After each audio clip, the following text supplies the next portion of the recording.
So yan guys, nandito na tayo sa ating trabaho. At basang-basa po tayo. Gawa pa. Yan di bin. Na, kumusta? Chicken. So mapagpalang araw po sa inyo mga kaibigan. Welcome back our channel. This is Boss Jones, and kung hindi ka pa po nakapag-follow and subscribe sa aking channel, please click the notification bell para po maging updated ka po sa mga videos na ina-upload ko. And now mga kaibigan ay paalis na naman po tayo at papunta na naman po tayo sa ating trabaho, no? Dito sa Jollibee, no? At dito po yan sa Goa branch. So yun mga kaibigan ay nakabihis naman po tayo dahil ngayon po ang ating schedule ay 3 to 10. So gabi na po yun, closing po tayo today. And ayun, medyo malapit na naman ang ating oras, kaya nag-prepare na po ako para sa aking trabaho. And medyo po maulan, ano. So okay lang naman mga kaibigan, kahit maulan ay meron naman po tayong kapote, ano. Ito po yung ating bagong kapote, kaya kahit umulan man malakas, so hindi na po yan basta-basta papasukin ng tubig o matatagos ng ulan. Kasi yung unang kapote ko kasi mga kaibigan ay kapag malakas na po yung ulan ay pinapasok na po yung kapote, kaya nababasa po ako, no? Basang-basa po ako ng ulan kapag dumadating po ako doon sa aking trabaho.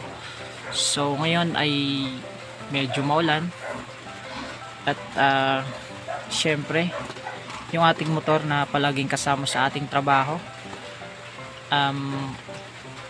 by the way nga mga kaibigan, ay kawawashing ko lang nung kahapon ay nung isang araw. And ayan, nung nagwashing ako kinaumagahan na umulan, kaya useless din naman yung aking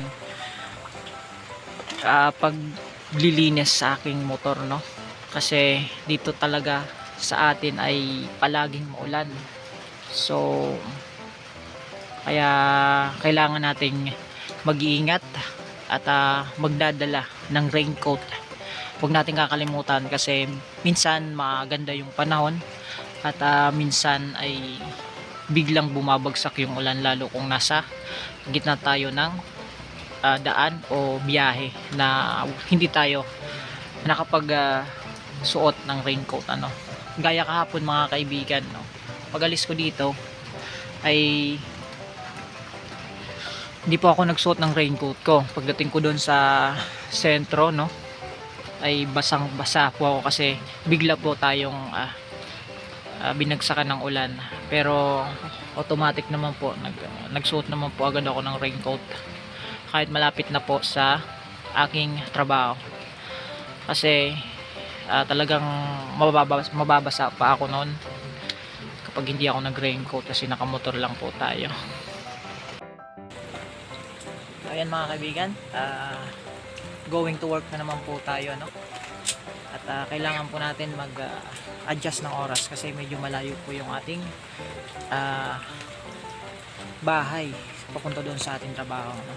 May siguro mga 10 minutes, 5 minutes to 10 ang biyahe papunta doon. Kaya minsan nalilate, minsan tama lang, at minsan nauuna naman po. Kasi minsan kasi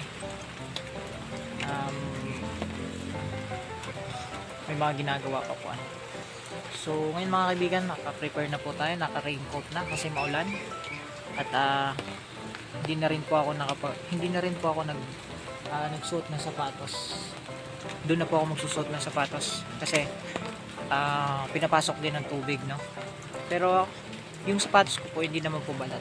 Ano po siya, easy soap, no. So kahit maulanan hindi naman siya maano, kaso yung paa natin, so kailangan dapat hindi palaging nababasa kasi baka bumaho yung paa natin. So yun mga kaibigan, alis na po ako, no, pupunta po sa aking trabaho. So ayun guys, nandito na tayo sa ating trabaho. So talagang maulan, grabe. Ayan. Okay. Kuya. So ayan guys, nandito na tayo sa ating trabaho. At basang-basa po tayo. Gawa pa. Kaya living na. Na, kumusta? Check in. So yan guys, nandito na tayo sa ating trabaho at magpapacheck tayo ng checklist kay guard. So yan, checklist. So syempre, ayan si guard, shoutout kay guard. Yan. So yan, kahit bola, nandito na tayo sa ating trabaho. No? So sa mga gustong kumain dito sa Jollibee, welcome po kayo. Nandito kami para sa inyo. Shish! So, mapagpalang gabi sa inyo mga kaibigan. Ngayon ay tapos na naman tayo sa ating duty. So, yan. For the whole day. And God bless. Yan, thank you God. Dahil tapos na naman tayo sa ating trabaho. Pauwi na naman tayo guys at medyo parang uulan ano. At pero hindi naman gaano siguro malakas. Sana hindi tayo maabutan. So yan, si Guard ay magpapacheck ulit tayo ng ating checklist. And again, thank you Lord and God bless. Good night everyone.